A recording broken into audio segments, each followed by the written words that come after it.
Today I got to spend some time with Leland, one of Heading Home's Albuquerque StreetConnect Navigators, and I wanted to get a better understanding of how his work gets done. So we grabbed the van and hit the streets. Albuquerque StreetConnect Navigators never have a typical day. The complex needs of their clients are constantly changing, and the intense case management that our navigators perform needs to remain agile. Our first stop of the day is dropping a man off at a rehabilitation center. He volunteered himself to go, a huge first step, and will continue to assist him when he leaves. Leland's caseload is about 15 people, and today we have several more stops to make, so it's back to the van. Leland is on the southeast team, so he primarily works in this area of Albuquerque. Albuquerque StreetConnect works with the most severe cases of chronic homelessness, and all the clients served have some form of mental illness, often with comorbid behavioral disorders or physical injuries. Nearly half of Albuquerque StreetConnect clients suffer from 5 to 16 chronic conditions each. At the same time, clients have a high prevalence of acute conditions, most commonly in areas of injury or poisoning, musculoskeletal problems, skin diseases, and behavioral health. All of Albuquerque StreetConnect's clients' top 10 chronic conditions relate to behavioral health, with schizophrenia being the most common. Leland and I stopped to visit one of his clients, a U.S. Marine Corps veteran. To protect our client's privacy, these conversations aren't filmed. He greets Leland at the door, they talk for a bit about some upcoming appointments that the client has, and we're back on the road.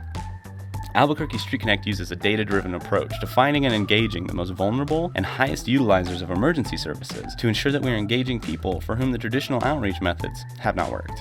Our next stop is at a park in the area to look for a client who's been evading Leland for some time, running away from him when they see the van. "We don't give up though," says Leland. "I know where they generally like to be, and I'll ask around to see if anyone has seen them." After a navigator has established a connection with the client, they begin the process of stabilization. Mental illness is difficult to treat, and it's even more difficult if it's compounded by multiple chronic conditions and physical injuries. So we begin to address those needs. Albuquerque StreetConnect is so effective because they understand how to engage folks that are difficult to engage, says Presbyterian psychiatrist Dr. Abrams. "If you need a pair of socks, that's what I'm going to do first."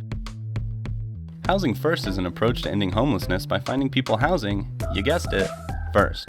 With a safe place to stay, our clients are able to pursue their own personal goals and think beyond where they're going to sleep that night. After a navigator has helped the client achieve some form of stability, we begin the process of transitioning them into permanent housing by helping them access some of their benefits, like disability or Social Security. Leland and I head to our last stop for the day, an apartment complex that works with our program, and we need to check on 3 clients here before heading back to the office. Our downtown StreetConnect office acts as a home base for the teams. It has emergency supplies for clients and resources to get people their lives back, or perhaps a new one. Albuquerque StreetConnect is just another way Heading Home is making homelessness rare, short-lived, and non-recurring, and we couldn't do it without our navigators.